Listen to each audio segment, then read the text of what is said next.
answer any that we might have about our finances. So I'm going to turn the platform over to none other than my friend, my business partner, Dr. Craig Bythewood. Dr. Bythewood, are you out there? I absolutely am, Master P. Let me hear you say, Na na na na. thank you.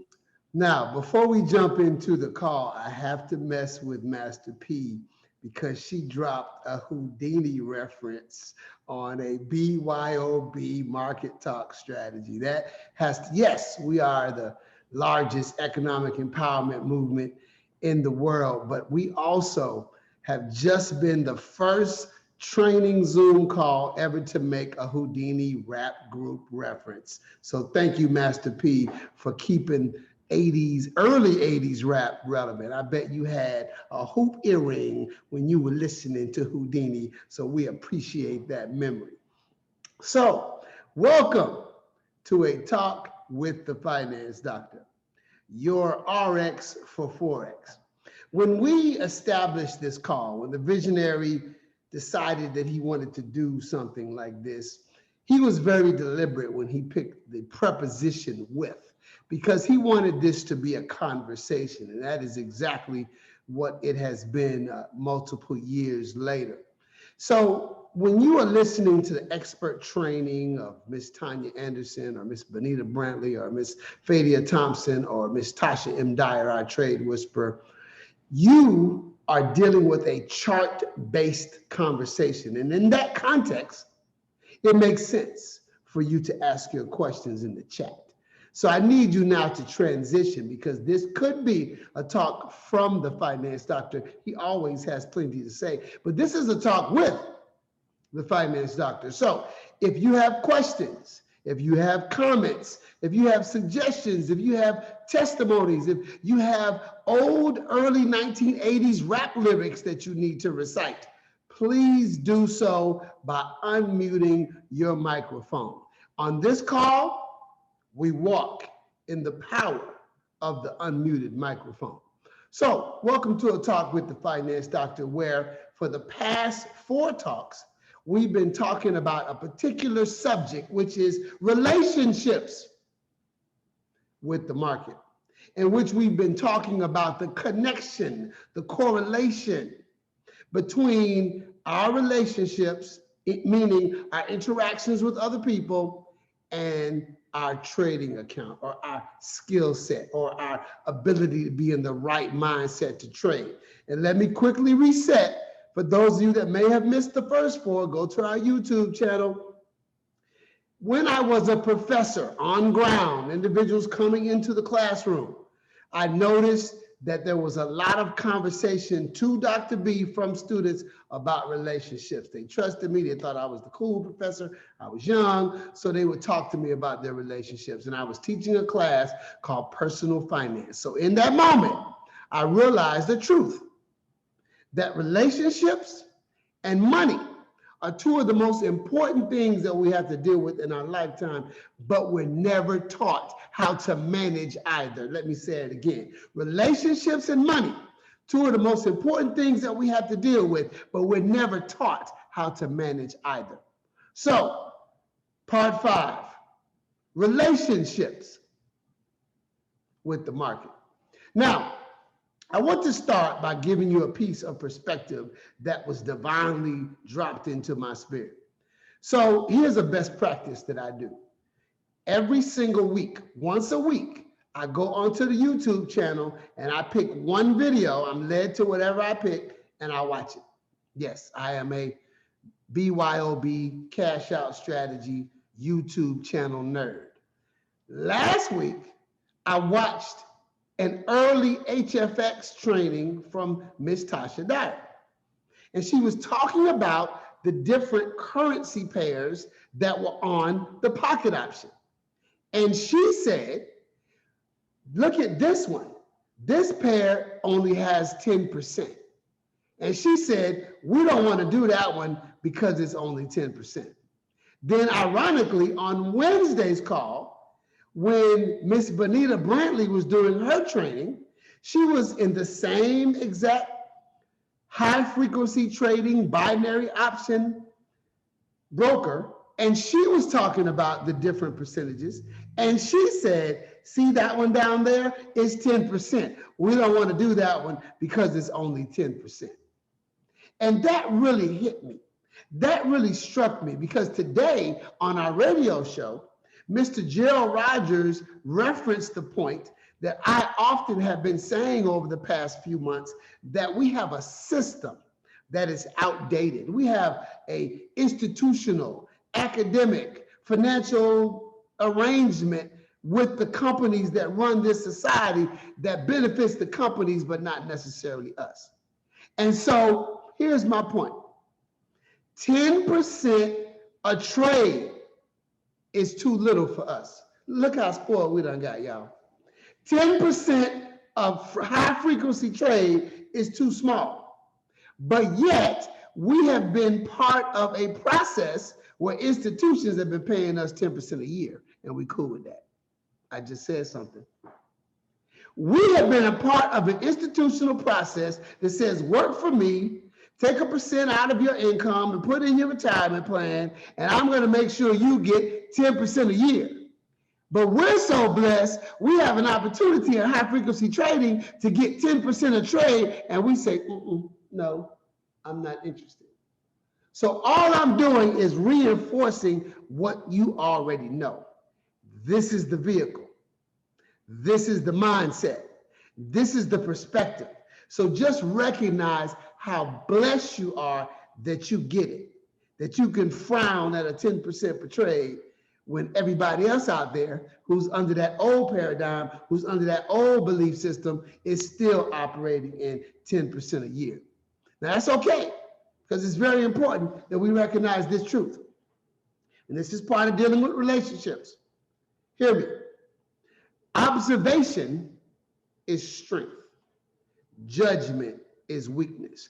Observation is strength.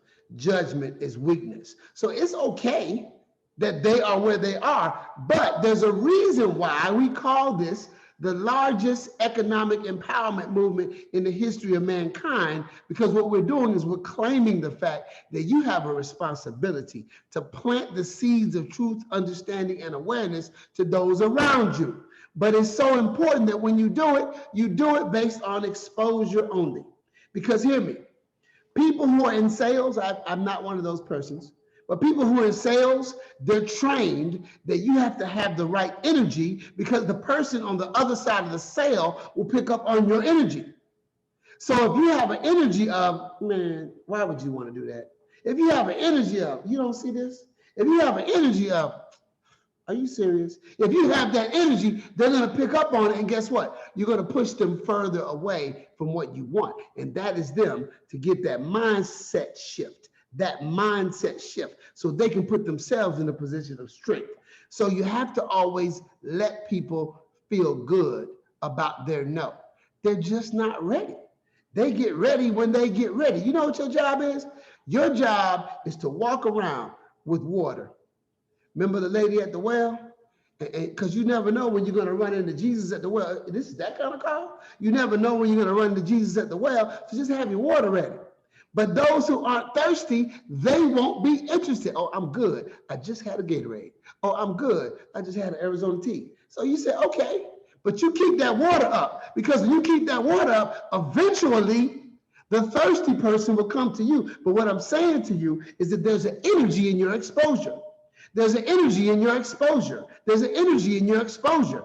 If you have an energy of, I know this and you don't. If you have an energy of, I made the decision and you didn't. If you have an energy of, well, you should understand this, then that is what you're going to get back. So you have to understand that not only in exposing this material, but in all interactions, when you see past what the person is saying, when you see past the attitude, when you see past the resistance, when you see past the defensiveness, and you see the Christ in them, you see the love and light in them, then when it is time for them to be able to be thirsty, they'll come to you. They'll come to you. But if you judge them, if you got an attitude, if you roll your neck, then you put yourself in a position where they'll go somewhere else. People are only going to go where they feel love. So I love you enough to expose you to this, but I also love you enough to understand that all I'm doing is exposing. Oh, I said that. Let me say it again. I love you enough to expose you to this, but I also love you enough to know I'm only exposing. Now, I have such an example, not an example, I have an example to share on this, snatched from the headlines of my life. Now, I appreciate Miss Brownlee because last week when I told y'all a real life gut-wrenching story about my oldest daughter, she called me out on that. And she said, thank you, Dr. B, for being vulnerable. And that made me feel good because, you know, sometimes we men, we try to be tough. We try to have an outer shell. You know, we're so M&Ms. We got this crunchy, hard outer shell. But in reality, we're all soft and chocolatey on the inside. So I appreciate Ms. Brownlee saying that. And of course, now I have another one. Now, let me explain this. 4, talk with the finance doctors about relationships. I said to you last Thursday this fact. When you are teaching, when you are coaching, when you are mentoring, when you are preaching, there's a certain energy that comes out of your mouth and your words become a rubber mirror where they come out of your mouth and bounce right back into your face. So many of the concepts that I said on part 1, part 2, part 3, and part 4, especially part 3, it came into fruition that I was faced with those exact things. And I told y'all before, this ain't no act, this is real. What you see on a Talk with the Finance Doctor is the same thing you see if you're in my life. So I know that oftentimes the things that I say when I'm walking in this anointing are things that are inside of my energetic field that need to come out and be released. So here's what I recognize. Please mute your phone. Here's what I recognize. I recognize that someone said something to me, someone reacted to me, someone responded to me in a way that made me feel some type of way. And I felt, as nice as I am, as kind as I am, as supportive as I am, that I should make sure that I get a reaction that's better than that, but I didn't. So I wanted to break all of the rules that I gave y'all for the past 4 Talk with the Finance Doctors. I wonder how many of you remember this. There was a set of movies that came out where Morgan Freeman was God. It doesn't matter which one because I don't even remember, but I do remember this scene. There was a scene where the person in the movie wanted to have more patience. They kept talking about wanting more patience. So Morgan Freeman appeared as God and said this to the star of the movie. Let me explain something to you. When you ask me, he's God, this is God speaking. When you ask me for patience, I don't give you patience. When you ask me for patience, I don't give you patience. I put you in a situation where you have to be patient. I put you in a situation where you have to be patient. So don't put on a tie, don't put on a bow tie, don't put on a blazer and get on this Zoom call, record it on YouTube, talking all this mess about how you're supposed to deal with other people and don't expect that it's going to come right in your face so you can show yourself approved, so you can show yourself that you can do what you're telling the people. How you going? I did not say, how are you going to? I said, how you going? I did not say, how are you going to? How you going to get on the call and say this to the people and not live it out? So for 3 days, I had an attitude with this person because all I did was look at how I responded all of the times in which they came at me. But practice what you preach, brother. Practice what you preach, finance doctor. Practice what you preach, BYOBer. So I did what I told you to do. I raised my vibration. Now, my call was Thursday. I raised my vibration on Thursday. I raised my vibration on Friday. I raised my vibration on Saturday. That's 3 days. So on Sunday, My vibration is raised. I'm feeling good. I let it go. Ooh, I just said something. Some of you heard all 4 of those calls, but you still haven't let it go. Oh, you don't think I see you? I see you. Some of you heard all 4 of those calls and you still haven't let it go. Let it go. Let it go. Because holding on to it does not hurt that person. That person that did that and said that to you, they're not even thinking about it anymore, but you're still holding on to it. Let it go. So I let it go. And I was feeling really good about the person. I was feeling really good about the situation. I was feeling really good about everything. So in that moment, I called my mother. My mother is 73 years old. Look at all these petty people doing the math. My mother is 73 years old, and she lives in Atlanta. I live in Tampa, Florida. She was in the car with her boyfriend. They were on their way to a barbecue. So I began to just talk. How you doing? What's going on? Where you going? And in that conversation, some things were said that were really relevant to the Be Your Own Bank movement. So I simply started talking about it. Yeah, this, that. Now, let's back up. You know how you watch a TV show and the TV show will start off with a scene, and then after they show the scene, then it'll say 4 hours earlier, 36 hours earlier. So the show can put in perspective what has happened. So I did not say I am about to. I'm finna do that to y'all. Let's go back for a second. I am a little boy being raised by a very strong, dominant woman. She had to be a strong, dominant woman because she was raising me by herself. And in order for you to take care of the child, in order for you to put yourself in a position of strength, you have to go out into a world that says that men can do it, but I'm not clear if women can do it. And you have to assert yourself so that you can be the type of breadwinner, because twice my mother was married. Twice my mother was married. And in both situations, all of the items were in the man's name. And then when she got divorced, both times, she did not have anything to do immediately. Why? Because everything was in the man's name. I watched my mom declare bankruptcy. Y'all don't want me to talk tonight. I watched my mom declare bankruptcy twice for the same situation, because she was being a good woman, allowing the man to have all of the control. But then when the relationship didn't work out, neither one of them was interested in the little boy. I remember distinctly writing a poem for my mother when I was in middle school. And the one line from the poem said,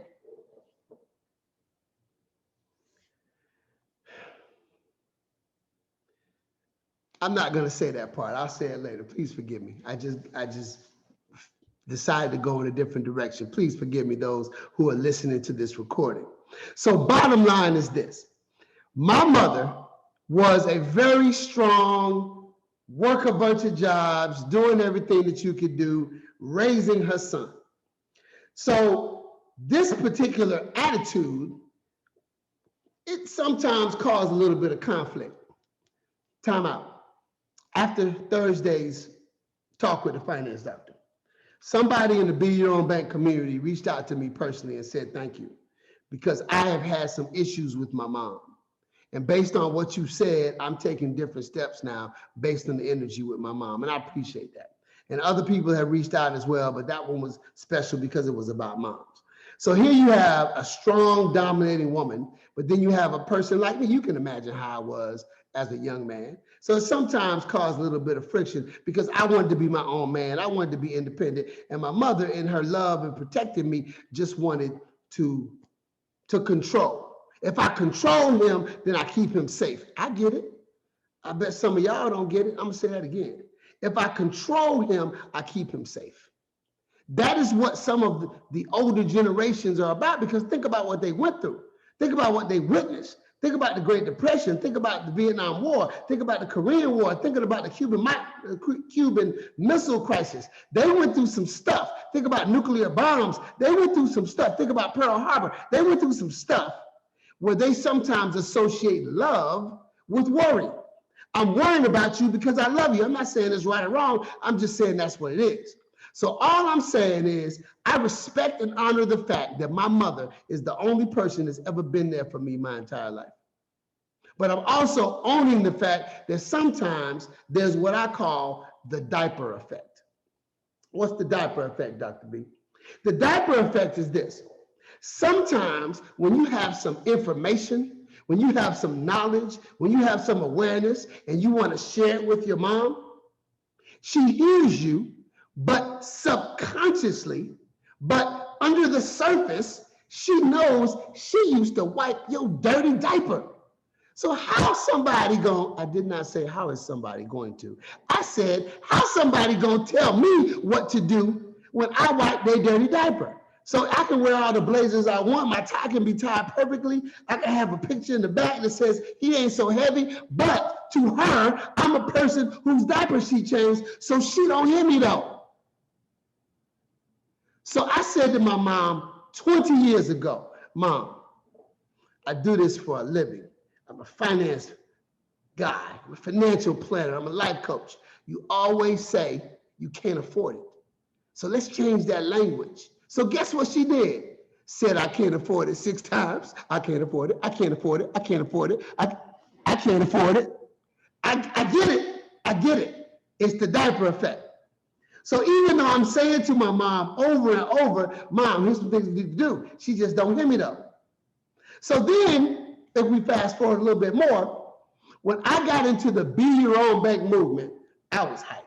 I was hyped. I was excited as a lot of you are. So guess what I did? I went to my mama. I did not say mother. I went to my mama and said, Mom, you got to do this. This is it. This is what you got to do right here. Well, I can't afford it. Well, I'm on a zero budget. Well, I already know that. Come on, y'all. Either you got a family member that hits you with the I already know that, or you're the family member that always says, I already know that. Or both. So that has been my relationship with my mom about the Be Your Own Bank strategy. Now let me go deeper. I've spoken on this call multiple times about my mother's boyfriend, who I think is a wonderful man. Watch this, men. Watch this, children. My mother was alone for a long time, and I wanted her to have companionship. I literally wrote on an index card, I'm so happy and grateful that my mom has a boyfriend. And I prayed on it for a year. For a year, I prayed on it. And then for Mother's Day, I was led to get her a ticket to a jazz concert. I had never done that before. I did, took her to a jazz concert. She met a boyfriend. They've been together 27 years. Come on, y'all. Come on, y'all. Sometimes you just got to set the intention and it'll happen the way it's supposed to happen.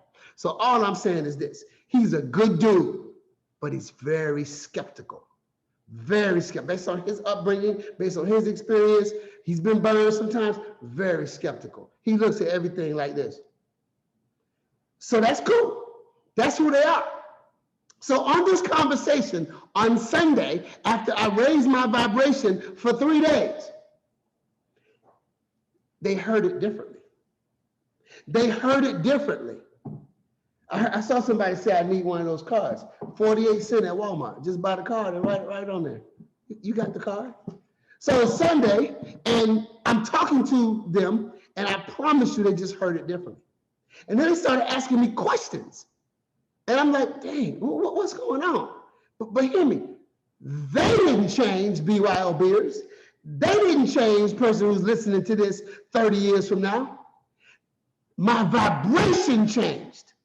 Therefore, they heard me differently. So I took them through the process. Well, let me ask you a question. In the last 10 to 20 years, how much has your bank paid you for the amount of money that you put in their institution? When I tell you I've said that to them at least 70 times, when I tell you that I've sent them to the video 70 times, now watch how smooth it is. So my mom says, well, where can I find a video? That would have been a time for me. I'm gonna talk with the finance doctor. This relationship is part 5. I vibrate high. That would have been a time for me to give it a video. You know what I said? I've given it to you so many times. Ooh. Who coaches the coach? Who finance doctor is the finance doctor? So I checked myself and said, sure, Mom, I will send it to you again. So I sent it to her again. It's funny, when I sent it, I could see all the times in the chat group chat where I sent it before. That doesn't matter, because if you got some water and you want to go to the well and you want to give some water to Jesus, you got to wait for Jesus to come. If Jesus not there, how you going to give Jesus the water? You got to wait for him to be there. So that particular day, they was thirsty. They were thirsty and they heard me. Oh, I'm not finished with this story. So talked to him on Sunday. I followed up on Monday because I follow what we're supposed to do. I believe in the power start. So I followed up on Monday and they hadn't watched the video yet. Okay, I understand. And I moved on. I let it go. I didn't give it any more energy. I said all of that, Miss Brownlee, to say this. My mother, here we go. My mother called me today at 4:42 p.m. Eastern, right before we're about to go on the radio. And the first thing that stood out to my conversation with my mother is that she had an excitement in her voice that I promise you I had not heard since I was a little boy. Now, what I need you to understand is that I didn't know that the voice was missing until I heard the voice. So at that moment, I welled up because, okay, hold up now. If I'm remembering this voice since I was a little boy, that means from little boy to now, she hasn't had that voice. She hasn't been that excited about something. Mama done went through some stuff. Life for her wasn't no crystal stair. So basically, that's the first thing that came out was how excited she was. Now watch this. I sent my mom to the video on the website. So mom goes on the video, on the website to find the video and she's unable to find it. Can we keep it real for a second? Why is she unable to find it? Because she's one of those people that always says, well, I'm not good at technology. So if you're not good at technology, then you will continue to have scenarios that reflect your belief. Your belief becomes your experience. Your belief becomes your experience. Your belief becomes your experience. So she had trouble finding the video. So guess what she did? She stumbled across something called Hidden in Plain Sight. Well, that's the name of his book. Maybe that's it. So she clicked on Hidden in Plain Sight and she got to a radio broadcast, the first one we ever did. And she heard it, and this was her take on it. She was like, oh my God, Craig. When that Bishop Rollinson fella was asking you questions and you were answering, I realized that these are things I poured into you. These are things that I've said to you, and I hadn't even realized that these are my philosophies. So what I realized at that moment, Craig, is that number one, I've always been abundant. I've always felt abundance. I've always knew what I wanted. I just didn't have the vehicle to get it done. And now I do. And now I do. So my mom is saying to me 3 years later that this is the vehicle. But y'all think it's a coincidence that I decided to spiritually put myself in a position to be a vessel to share with you how we need to manage our relationships? And in doing so, I got checked by God and then raised my vibration. And then I have a conversation with my mother and my boyfriend, my mother and her boyfriend that I've had at least 100 times. But this time, they were thirsty. This time, they heard me. And my mom has an excitement. When I tell you my mom has called me 9 times since 420. I'm so excited. I don't know what to do. I'm so excited. I don't know what to do. It's the same strategy. I'm so excited. I don't know what to do. I'm so excited. I don't know what to do. It's the same movement. I'm so excited. I don't know what to do. I'm so excited. I don't know what to do. What's different is the fact that we have the ability to transform the world by taking some of these principles and actionizing them. We have to be patient. We have to realize that it's going to happen when it's supposed to happen. Patience, patience, profit. Patience, patience, profit. So literally, I put myself in a position of letting go any opinions, any awareness about what was going on. And then when she was ready, she came to me. When she was ready, she came to me. My mother is about to become our business partner. My mother, do you know what she said to me? You know what she said to me right before Miss Anderson's training? She said, well, those slides just went too fast and I wasn't hearing everything, but it doesn't matter. I'll just watch it again because I've already made the decision. I've already made the decision. How many of you can recognize how many jewels are in this conversation? This is the blueprint for the way you deal with people. This is a blueprint for you allowing people to be who they are. This is a blueprint for you exposing this information with the right spirit. This is a blueprint for you recognizing that all you have to do is show up. This is the blueprint for understanding that how does an ant eat an elephant? One bite at a time. Sometimes we look at it so elephantitically and it becomes an issue and we get tight and our shoulders get tight. Just allow it to unfold. Just allow the process to unfold. So literally, my mother is hearing the whole situation. And you know what? She called me after that and said, oh, can I get that schedule? Because, they were talking about all these calls. You know how many times I told her about our schedule? You know how many times I told her about our schedule? But it ain't about me. It's the diaper effect. You have to understand. So I am now asking all of you to take this conversation, to take this message and apply it to those in your life. There are people right now that you hold this stuff against. But if you wrote down the 20 things that they did well, it would far surpass that 1 or 2 things that they did bad. So I want you to understand this.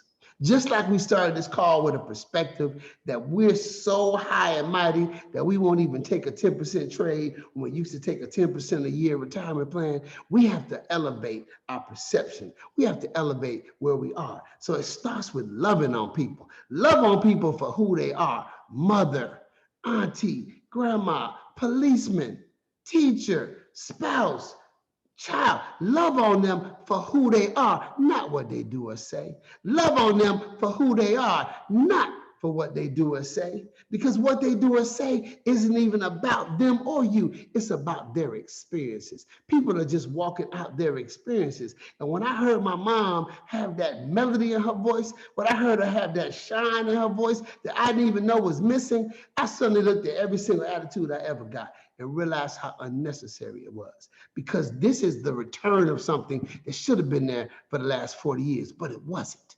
It wasn't, but now it's back. Why is it back? Because the Be Your Own Bank movement is changing lives one rectangle at a time, and you all are part of that. This has been a talk with the finance doctor. Questions, comments, testimonies. Sir, I'm going to be first. My God, my God, my God, a snatch from your life in power and demonstration. I just want you to know you're causing my eyes to sweat. God bless you. I love you so much. Love you too, Ms. Thank Brown. you.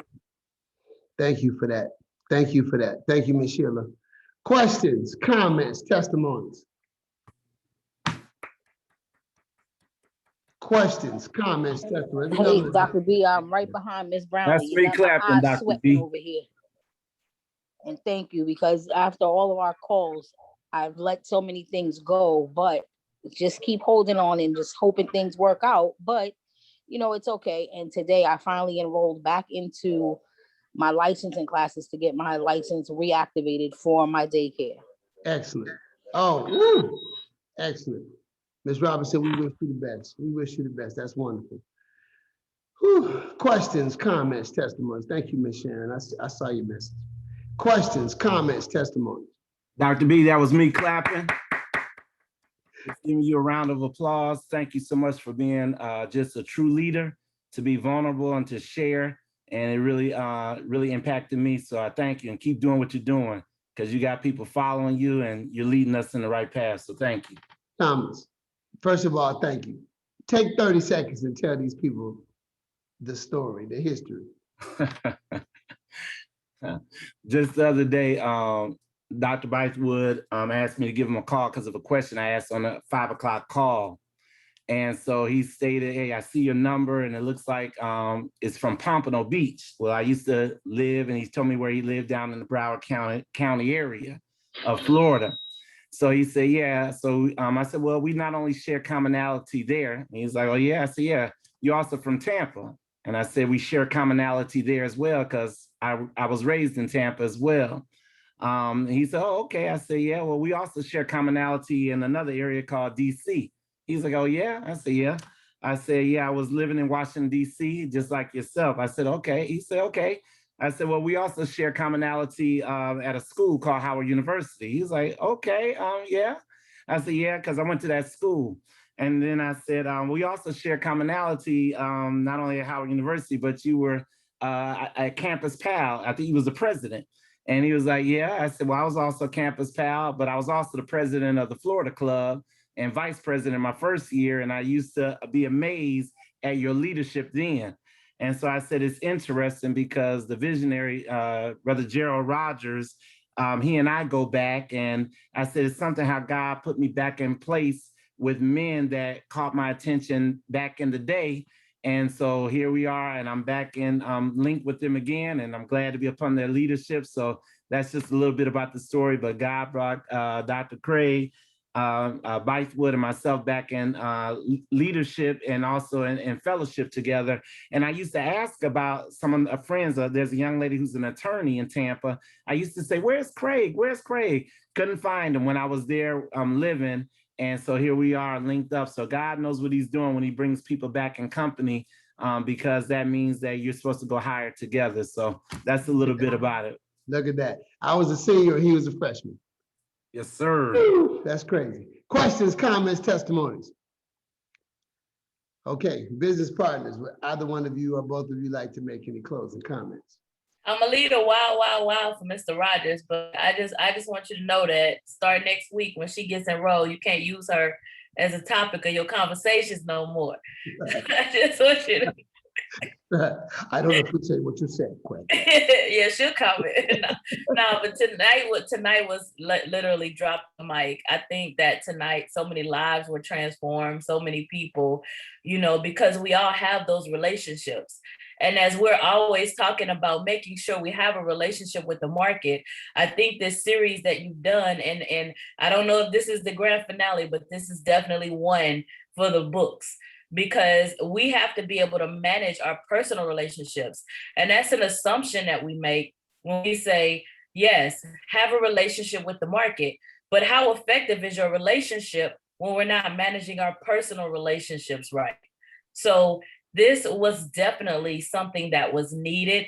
It's definitely something, because if we can learn to manage our personal relationships, that relationship with the market is definitely going to be successful. So, this was definitely something that was needed across the board. So, and thank you for being so transparent, because I think that that's going to relate and resonate with the lives of so many people. Thank you so much, Ms. Dye. I really appreciate that. Anyone else? Wow. Man, Dr. Bythewood, once again, the Lord has used you mightily. And I'm like you, as you said, for those who are here this 30 years from now, because this movement will be around because of the work that individuals like you are doing today. And I want to also add some additional level of encouragement, because sometimes as we are navigating and going through different relationship experiences and expansions, sometimes we feel like we're bearing our own crucifixion, and sometimes when we're dying to our own agenda, our own selfish ways, it's painful. But the beauty about it is, on the other side of your personal crucifixion is the people who are on the other side of your resurrection. The people on the other side of your resurrection, because the crucifixion dies to us, but the resurrection is the voice that people will hear, because you've risen out of all the trials, out of all your tribulations, out of everything that you experience. So I want you to embrace your personal crucifixion. As Dr. Bythewood went inward, he went into himself. And out of that crucifixion of itself, his own agenda, his desire, the resurrection, now we have a testimony that many of us will be able to stand strong, walk forth in power and conviction. And ladies and gentlemen, This is why we will continue to say to each and every one of you, this movement is not about a person, an individual. Although we're providing leadership, this purpose was inundated and initiated 3 years ago. And many of you are now the recipients because we've all continued to go through our own personal crucifixion so that the resurrection, the glory can all belong to glory to God the Father. So we thank you, Dr. Bythewood, for allowing us to embrace our personal crucifixion because there is a resurrection. That was powerful, sir. So basically, I was just singing a choir song to set up your sermon. I hear you. That was powerful.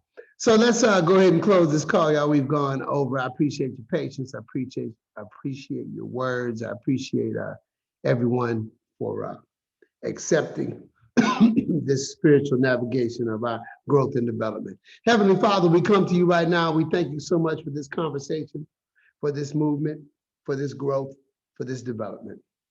Please bless every rectangle here and allow them to continue to implement these principles in their personal relationships, and with their market mindset. We are thankful, we are appreciative, and we are grateful. Amen. Thank you, everybody. Thank you, thank you, thank you. And this will officially end this call. And it's not over. Part 6 coming on Thursday. Bye-bye.